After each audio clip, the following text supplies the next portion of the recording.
Hello বন্ধুরা, আজকে তোমাদের জন্য দারুণ একটা মিষ্টি মুখ করাতে মিষ্টি মিষ্টি রেসিপি আমি বলেছিলাম।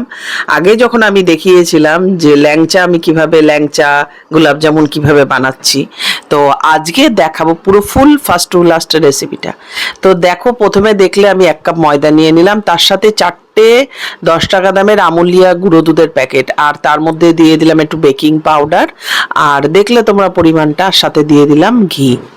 তো দেখো, ঘি দিয়ে এখন ভালো করে মেখে নিচ্ছি। ব্যাস এইভাবে মেখে নিয়ে এইবার লিকুইড দুধ দিয়ে, এই যে দেখো, এবার লিকুইড দুধ দিয়ে মেখে নেব। একটু কাদা কাদা করে মাখবো। এই যে দেখে নাও মিষ্টিটা কি হয়েছে, আগের বার যেটা করেছিলাম ওটা একটু ভালো হয়েছিল। এটা কারণ কি, তাপটা পেয়ে না, মানে আজকে তোমাদের একটা গোপন জিনিস যারা বলে না যে মিষ্টির যে কিভাবে কি হয়, মানে কেন হয় না, পারফেক্ট মিষ্টি হয় না, তো সেটা হচ্ছে যে যখন আঁচ বাড়িয়ে দেবে তো তখন কিন্তু মিষ্টিগুলো পুরো নষ্ট হয়ে যাবে। একদম ঠান্ডা সিম করে তেলে আস্তে আস্তে করে ভাজতে হবে, মানে সিম বাড়ানোই চলবে না, এমনকি তেল গরম হয়ে গেলে গ্যাস বন্ধ করে দিতে হবে। অনেক ধৈর্য সহকারে মিষ্টি বানাতে হয়। তো দেখো, হাতে তেল নিয়ে, তেল না, ঘি নিয়ে, যেহেতু গোলাপ জামুন বা লেডিকিনি যেটাই বলো, তো বানাচ্ছি সেই জন্য ঘি দিলাম। এই দেখো, এখন স্টিকি স্টিকি করে, মানে একটু এই দেখো আটা আটা করে মেখে নিতে হবে, তো ওই জন্য বাকি ঘিটাও হাতের মধ্যে মেখে নিচ্ছি।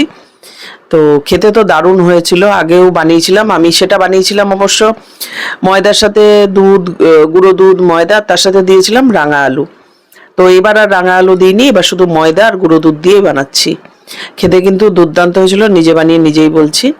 তো দেখো, এখন ভালো করে চটকে ভালো করে মেখে নিচ্ছি, হাত ফাত পরিষ্কার করে সাইডগুলো কাচিয়ে টাচিয়ে নিচ্ছি। আর যেটা বলছিলাম তোমাদেরকে, যখন মাখা হয়ে যাবে একটু রেখে দিতে হবে ঢেকে। তো এই যে এখন আমি ঢেকে রেখে দিয়েছিলাম, তারপরে হাতে এখন মিষ্টির শেপগুলো বানিয়ে নেবো। এই দেখো, হাতে এখন ঘি মেখে নিলাম। এবার মিষ্টি যেরকম ভাবে ল্যাংচা করতে পারি, কি গোল গোল করে গোলাপ জামুন করতে পারি, তো এখন সেই শেপগুলো এখন দিয়ে নেব। তো আগে 4 টুকরো করে নিলাম। কটা টোটাল মিষ্টি হয়েছিল? 21টার মতন। তো দেখো, এখন এই যে ডিজাইন করে করে গোল গোল করছি, তারপরে ল্যাংচার যেরকম শেপ তো সেটাও করছি। এই যে দেখে নাও। তো এই যে দেখতে পাচ্ছ, এগুলো কিন্তু বিশাল বড় বড় হয়ে গিয়ে ডাগর ডাগর হয়ে যায় ফুলে, মানে রসে দেওয়ার পরে, তেলে দেওয়ার পরে এগুলো ফুলে উঠবে। আর প্রথম দিকের গুলো ভালো হয়ে যায়, কারণ কি, যেহেতু তেলটা ঠান্ডা ঠান্ডা থাকে, ওর মধ্যে খাস্তার মতন ভাজা হতে থাকে, আর ভেতরে যেহেতু বেকিং পাউডার আছে ওই জন্য ফুলতে থাকে। তারপরে যখন তেলটা গরম হয়ে যায় না, এই যে গুনছিলাম টোটাল কটা মিষ্টি হয়েছে, তো এই যে মিষ্টিগুলোকে এখন গুনে টুনে তারপরে নিয়ে যাব ভাজতে। তো প্রথম দিকে যে মিষ্টিগুলো হয়, তো না দেখো, এই যে প্রথম যখন তেলটা, দেখো আমি কিন্তু গ্যাস জ্বালাইনি, তো হ্যাঁ গ্যাসটা সিম করে জ্বালিয়েছি, একদম জ্বালানোর সাথে সাথে কিন্তু কাঁচা তেলের মধ্যে আমি মিষ্টিগুলো দিয়ে দিলাম। তেল যখনই গরম হয়ে আসবে, মিষ্টি কিন্তু তোমার 12টা বেজে যাবে। তো যখনই মিষ্টি বানাতে যাবে এরকম করে, তেলটা যেন গরম না হয়, তেলটা একদম সিম করে প্রথমে ভালো করে ভেজে নিতে হবে।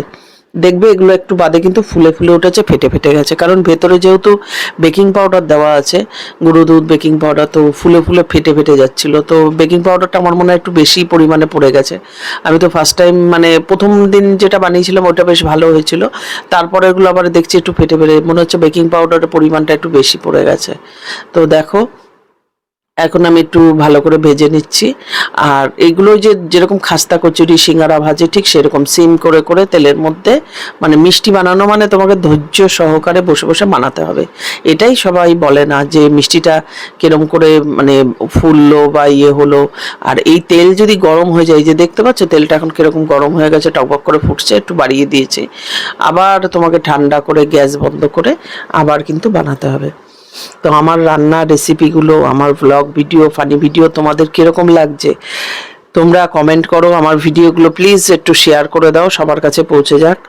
আর আমার এই প্রোফাইলটা যারা এখনো ফলো করোনি, একটু ফলো করে দিও। আর আমার ইউটিউব চ্যানেল যারা এখনো সাবস্ক্রাইব করোনি, অবশ্যই তোমরা কিন্তু সাবস্ক্রাইব করে দেবে। আমার ইউটিউব চ্যানেলের নাম হচ্ছে জলিস কিচেন অ্যান্ড ব্লগিং। তো দেখো মিষ্টিগুলো কিরকম ফেটে ফেটে গেছে। তো ওই বলে না পেলে দর্শনধারী, তো দর্শনে কিন্তু খারাপ হয়ে গেছিল মিষ্টিগুলো, কিন্তু খেতে ভালো হয়েছিল। খেতে যেহেতু গুঁড়ো দুধ দিয়েছি, সেটা এই দেখো এখন কড়া করে লেডিকিনির যে রংটা আছে আমি একটু ডিপ করেই ভেজেছি, একটু বেশ কালো কালো করে, কারণ আমার না একটু কড়া মিষ্টি মানে এই যে ভাজা মিষ্টি খেতে খুব ভালো লাগে। একটু কড়া করে যেরকম হচ্ছে কালো জাম, তারপরে হচ্ছে এই লেডিকিনি, গোলাপ জাম, আমার এগুলো খেতে খুব ভালো লাগে। তো এই দেখো ভেজে এখন আমি এই শিরার মধ্যে চিনির শিরাটা বানিয়ে রেখেছিলাম এলাচ দিয়ে, আর আর কিচ্ছু দিইনি, এলাচ দিয়ে এরকম করে বানিয়ে রেখেছিলাম। তো দেখো আবার গ্যাসটা বন্ধ করে দিয়েছি, আর এই যে আবার দিয়েছি, এই যে এগুলো না আবার একটু তাপটা বেশি উঠে গেছিলো, তো এই দেখো পুড়ে গেছিলো। তো এই মিষ্টিগুলো ফোলেনি, যেগুলো যখনই তাপ উঠে যাবে আর বেশি কড়া মানে ইয়ে হয়ে যাবে, মানে আঁচটা বাড়িয়ে যদি ভাজতে থাকো, তো মিষ্টিগুলো খাস্তা হবে না আর ভেতরে রসও ঢুকবে না, মিষ্টিগুলো কিন্তু বরবাদ। তো সেরকমই হয়েছিল, কয়েকটা ভালো হয়েছিল, মিথ্যে কথা বলার কিছু নেই তোমাদের, তো তোমরা সামনেই দেখতে পাবে। তো কয়েকটা ভালো হয়েছিল, আবার কয়েকটা খারাপ হয়েছিল, কয়েকটা রস ঢুকেছিল, কয়েকটা রস ঢুকেনি।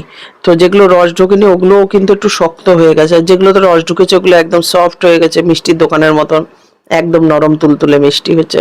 তো প্রথম দিকের গুলো যেগুলো দিলাম, তো ওগুলোতে কিন্তু সব রস ঢুকে গেছিল। আর এগুলো যেহেতু আঁচটা বাড়ানো ছিল, তো মানে তেলটা গরম ছিল, তো আমি দিয়ে দেখলাম, তো এই যে এগুলো এরকম ভাবে নষ্ট হয়ে গেছে। মিষ্টিগুলো কিন্তু ভাজা হয়েছে, কিন্তু এরকম করে তোমরা কখনো ভাজবে না। তাপ যদি বেড়ে যায় আবার তেলটা ঠান্ডা করবে, ঠান্ডা করে তারপরে আবার মিষ্টি দেবে। আর যদি মনে করো মিষ্টি কিন্তু খুবই একটা ধৈর্য সহকারে বানানোর জিনিস, আমি সেটাই যতবার বানালাম তো সেটাই আমি বুঝলাম। প্রথমবার যেরকম আমি কম তাপে ভেজে ভেজে করেছিলাম, তো খেতে খুব ভালো হয়েছিল। তো এগুলো দেখতে যেরকম হয়েছে, কিন্তু এগুলোর ভেতরে কিন্তু রসটা পুরোপুরিভাবে ঢুকতে পারিনি, কারণ এগুলোকে আমি একটু তাড়াতাড়ি মানে আঁচটা বাড়িয়ে ভেজে ফেলেছি তার জন্য। আর এই যে নিচের যেগুলো দেখছো ওগুলোর ভেতরে কিন্তু ভালো মতন রস ঢুকে গেছে, তো ওগুলো খেতে ভালোই হয়েছিল। তো রসটাকে আমি পাতলা করে করেছি, খুব একটা কারণ না, তারপরে একটু ফুটিয়েছি যখন, তখন কিন্তু বেশ রসটা ঘন হয়ে গেছে। কিরকম লাগলো ভিডিওটা অবশ্যই জানাবে।